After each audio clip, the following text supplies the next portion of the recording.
Fancy garment and kids mall, sherwani, coat pant, 3 piece, shooting, shirting, tailoring, बच्चे और बच्चियों के लिए कई सारे कपड़ों की वैरायटियां। हमारा पता आयशा नगर पुलिस स्टेशन के सामने, हजार खोली, मालेगांव। प्रोप्राइटर चांद खान।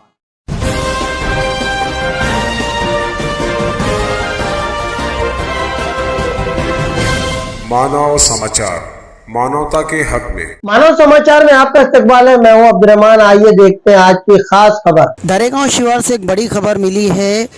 MIDC में जाने के लिए जो रास्ता है स्पिनिंग मिल के पास, ठीक उस रास्ते पर टर्न पर एक ऑटो रिक्शा और एक ट्रक जिसका नंबर है MS04EL0732, इस नंबर के ट्रक और ऑटो रिक्शा में भिड़ंत हो गई है, टक्कर हो गई है आमने सामने। ट्रक की ड्राइविंग साइड से ऑटो रिक्शा जो है वो जा टकराया।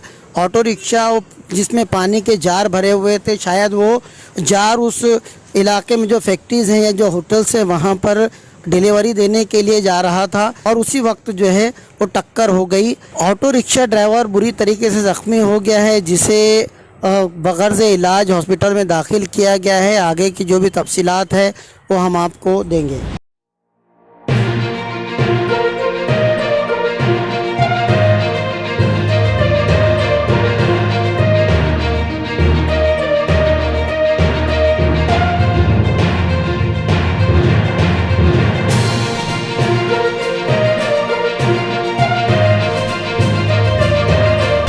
इस तरह की खबरों के लिए देखते रहिए मानव समाचार, सबसे पहले सबसे तेज, हमेशा सच के साथ।